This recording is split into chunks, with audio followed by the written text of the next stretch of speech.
ಅರ್ಚನಾ ಅರ್ಚನಾ ತಾನೆ?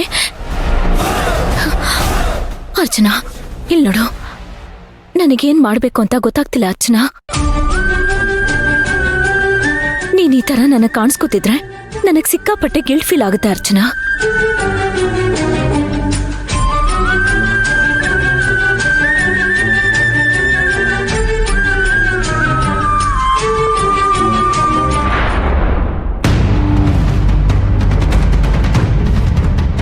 ಆಗಿದಾಗ್ಲಿ, ಇನ್ನು ಹೀಗೆ ಇದ್ರೆ ಆಗಲ್ಲ. ಅಣ್ಣನ ಹತ್ರ ಎಲ್ಲ ವಿಷಯನೂ ಇವಾಗ್ಲೇ ಹೇಳ್ಬಿಡ್ತೀನಿ. ಎಸ್, ಈ ಗಿಲ್ಟ್ ಫೀಲಲ್ಲಿ ನನ್ ಕೈಲಿ ಬದುಕೋದಿಕ್ಕಾಗಲ್ಲ. ಈ ಕಟು ಸತ್ಯನ ನಾನು ಹೇಳ್ತೀನಿ. ಅದೇನಾದ್ರೂ ಪರವಾಗಿಲ್ಲ ಅಣ್ಣ. ಈಗ ನಾನೀ ಸತ್ಯನ ನಿನ್ನ ಹತ್ರ ಹೇಳ್ಬೇಕು ಅಂತ ಬರ್ತಿದ್ದೀನಿ. ದಿನೇ ದಿನೇ ನನಗೆ ಪಾಪ ಪ್ರಜ್ಞೆ ಕಾಡ್ತಾನೆ ಇದೆ ಅಣ್ಣ. ನಿನ್ನ ಹತ್ರ ಹೇಳ್ಕೊಳ್ಳೋದಂದೆ ನನಗೀಗ ಪರಿಹಾರ. ಎಸ್,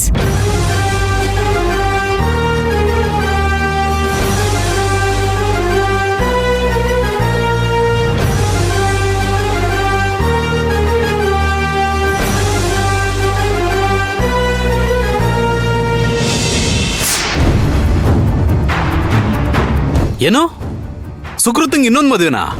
ಏನಣ್ಣ ಅದ್ರಲ್ಲಿ ಏನ್ ತಪ್ಪು? ಯಾಕಾಗ್ಬಾರ್ದು?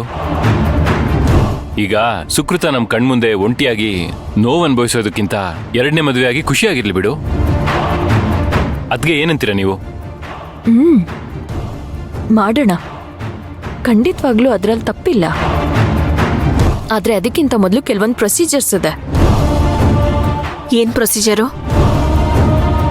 ಪೊಲೀಸ್ ಸ್ಟೇಷನ್ ಹೋಗ್ಬೇಕಲ್ಲ ನಾವು.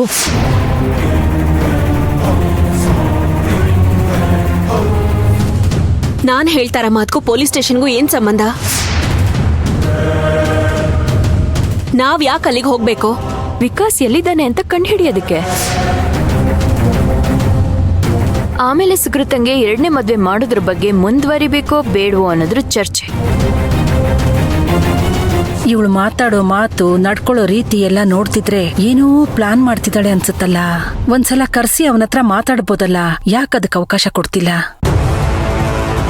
ಸಾಧನಾ, ನೀನ್ ಹೇಳ್ತಿರೋದು ನನ್ಗೆ ಅರ್ಥ ಆಗ್ತಿಲ್ಲ.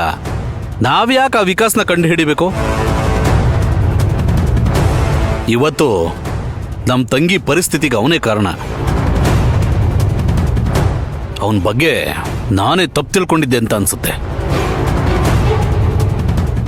ಅವನು ಎಲ್ಲಾದ್ರೂ ಇರಲಿ, ಹೇಗಾದ್ರೂ ಇರಲಿ, ನಮ್ಗೇನಾಗ್ಬೇಕು? ಅವನಿಗೂ ನಮಗೂ ಸಂಬಂಧನೇ ಇಲ್ಲ ಅಂದ್ಮೇಲೆ ನಾವ್ಯಾಕೆ ಹೋಗಿ ಅವನ್ನ ಹುಡುಕ್ಬೇಕು?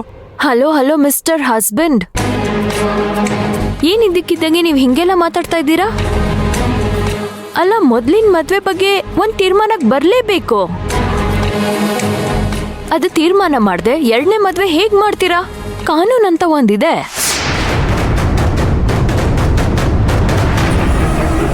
ಕಾನೂನ್ ಪ್ರಕಾರ ಎರಡನೇ ಮದ್ವೆ ಮಾಡೋದು ಅಪರಾಧ ಆಗತ್ತೆ, ಗೊತ್ತಾ?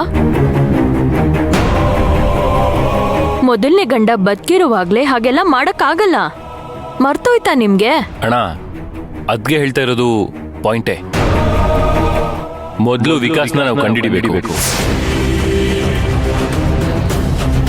ಅವನು ಎಲ್ಲಿದ್ದಾನೆ, ಏನ್ ಮಾಡ್ತಾ ಇದ್ದಾನೆ, ಅವನಿದಾನೋ ಇಲ್ವೋ ಅನ್ನೋದನ್ನ ನಾವು ಪತ್ತೆ ಹಚ್ಚಬೇಕು. ಆಮೇಲೆ ನಾವು ಮುಂದಿನ ಯೋಚನೆ ಮಾಡೋಣ. ನೋಡಿ,